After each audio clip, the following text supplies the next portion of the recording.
So a man by the name of Bill Wilson was once again in a hospital alcoholic rehabilitation center for the 50th time. And so the doctor who saw him, even though he was this man was a very, very successful Wall Street broker, made a lot of money, but he felt he needed alcohol to kind of compensate for his stress. Anyway, this doctor oversaw him and said, you know, Bill, if you don't change your ways, you're going to die very, very soon. All Bill could think about was his next drink. And so he said to the doctor, hey, can I have another snifter? Well, the doctor said, I have to change my approach with this guy. The previous 49 times I've not done anything with this guy. Okay, so the doctor said to Bill, I will give you a drink if you go over to the next room and visit with a young man. Now, this is his first time in this hospital, but he's in a very bad shape. Maybe if he sees your terrible example, he's going to be scared so much that he will stop drinking and get sober. Rather than being resentful at this doctor's comments, Bill said, okay, I'm going to go see this guy. And in fact, he was kind of perked up that someone saw that he could be an influence to another person. So Bill went in and said to him basically, you know, liquor is a power that's outside of you. So in order to get rid of your alcoholism, you need a power outside of you. Now, whether you want to call that power God or truth, however you want to name it, but you must invite this power outside of you to come in and rid you of your addiction to alcohol. Now, whether the young man was moved by Bill's words, but it was almost an opportunity for him to hear the words and respond to it. Not only that, but it was the one time he was truly unselfish in his life. That his moment of generosity not only affected this man, but in fact affected him. So he went back to his room, didn't ask for that drink, and remained sober. So much so that Bill Wilson will go on to found Alcoholics Anonymous. So by his act of generosity, he prepared for his own sobriety and bring millions of people to encounter the healing work of Alcoholics Anonymous. Likewise with us, when we are generous, we prepare the way for the Lord. So someone else who responded generously to a situation was John the Baptist. So he felt the call as really the last line of the prophets, and the one who prepared the way for the Lord would spend so much of his time in the wilderness, preparing the way for the Lord. As we heard in last week's Gospel, which is the beginning of Luke chapter 3, we continue reading it today, that this prophet would fill up the valleys, bring down the mountains and hills, and make the way to God straight, so people could encounter him directly. So obviously John the Baptist is very generous because of his acceptance of this call to prepare the way for the Lord. And I think people were deeply moved not only by his words, but by his very life. So much so that crowds were coming and wanting to be baptized, but not just a religious activity or ritual. They wanted to change their whole lives. And we see this response in the three groups who asked to John the Baptist, what should we do? So again, their call to conversion is almost complete because they realize it's not just water touching my skin or a profession of faith on my lips, but again, their whole lives are to change. That they've encountered mercy in a certain sense, and now they want to respond to it. So the first group asks are the general crowd. They say, what should we do? John the Baptist says, hey, be generous. If you have 2 cloaks, give one away to someone who has none. If you've got extra food, give it to those who are in need. The soldiers ask, well, what should we do? And John says, well, don't extort people for money, and be satisfied with your wages. And then it's also the tax collectors who say, what should we do? And John appreciates what their role is in society, but tells them, don't take more than you're entitled to. So at the very least, people are called not to be so selfish, but in fact to be generous, that this encounter of God's mercy is changing people's lives. And I think that this encounter of God's mercy through the proclamation of John the Baptist is a reminder to people, hey, this world matters. What I do is not just what was on the surface, but is a true, deep conversion. And even kind of the conclusion of the gospel speaks about God's judgment. So much so that when the Messiah comes, he will baptize you with water and the Holy Spirit, that he will take his winnowing fork, so the very instrument to thresh the grain from the chaff, so the head of the grain, the head of the wheat, and the stalk. He's going to take his fork and scatter all the grain, collect the grain, and the chaff he will burn up. So people who don't use the generosity of God in a way that shares that generosity with others will be like those who are burned up, and those that use their generosity to serve others prepare the way for the Lord and enter into his kingdom, enter into his greenery. So generosity prepares the way for the Lord.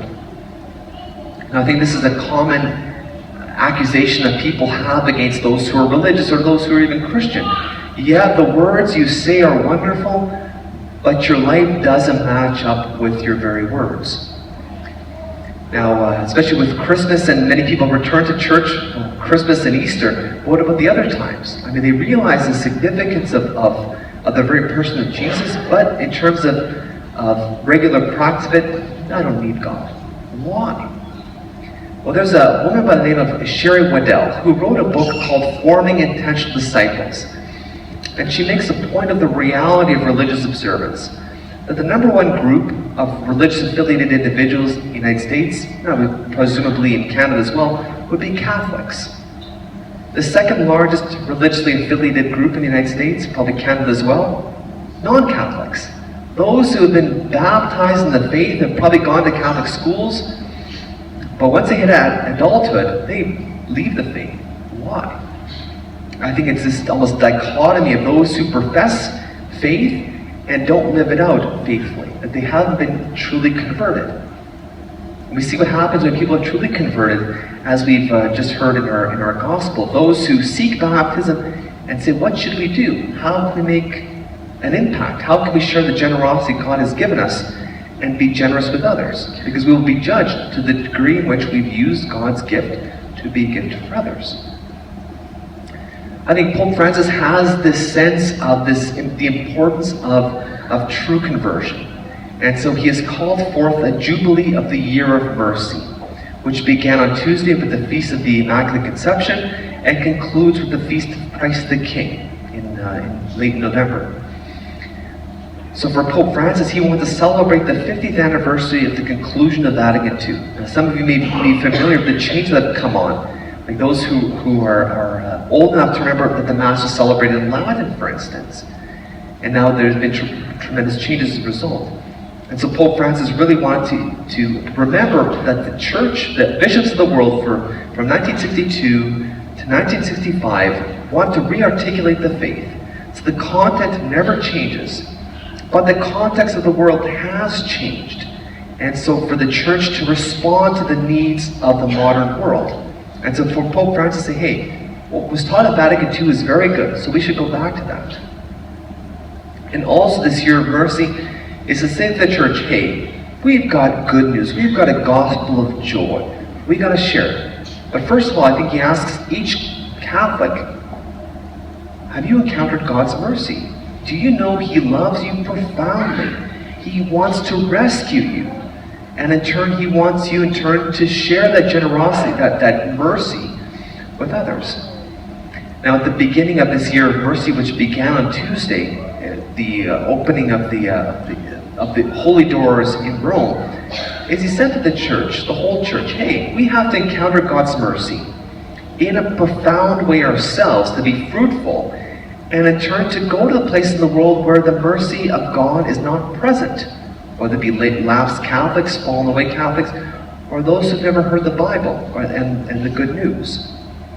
And he says, hey, bring it to the workplaces, bring it to the communities, bring it even to your own homes, that people may encounter the church, the gospel that she brings, the gospel of joy, and God's mercy and forgiveness. And by doing so, we prepare the way for the Lord. I think it's important to ask, well, how do we ourselves encounter mercy? I think it's important to see what happened in today's gospel of those who deep down, maybe that they were in their professions, maybe not the most noble professions, but realize, hey, well, I have to change my life. And I think for some people it's an opportunity, hey, to go to the sacrament of reconciliation again, to lay it on the ground, the elements in our lives that prevent us from encountering God's mercy. Or maybe it's an opportunity to pray a little bit more often, or to read the scriptures, especially the Gospel of Luke, which is really, I think, the gospel of mercy, of God, how God transforms people to then in turn be instruments of mercy. So I think it's important for us to go, do I need mercy in my life? God's forgiveness. And He wants to give it to us. However, He wants us to then be generous to share that with others who also need to encounter His mercy. Because again, this world matters. It's nice to observe our religious practice for an hour on a Sunday, but we have to bring it to the other 167 hours of our lives, at work, when we're playing, when we're shopping, wherever the Lord puts us, to be instruments of mercy, to share the good news, and by our words and lives, we prepare the way for the Lord. Because people may say, how come you're different? What makes you so joyful? Well, I've encountered God's mercy. Hey, I want to share it with you, both my words and in my actions. Now, sometimes it's difficult to be generous when people are fearful. We not only have to look to see what happened in terms of terrorism, and all of us, I think, feel a sense of personal insecurity, but even when it comes to unemployment or the nature of the economy, all of us are, I think, feeling a little bit fearful. Like St. Paul says to the people of Galatia, don't worry. Give your prayers to God and He'll take care of everything. And it's almost when we feel that we have no more human strength, that's when God, I think, shows His generosity more profoundly. I think the example of Bill Wilson, hey, an alcoholic going to the hospital 50 times to overcome his alcoholism. But once he acted generously to another person, he said, boy, I've encountered mercy. And in turn, the millions of people who found healing and sobriety through Alcoholics Anonymous, because he was generous. So this week, let us encounter God's mercy more profoundly and say, Lord, come into my life in a profound way. Despite my fears, despite my anxieties, I trust you. And the more that we put our trust in God and encounter the generosity of His mercy, in turn, let's share the generosity with others this week, and through our lives and our words and our actions, we prepare the way for the Lord.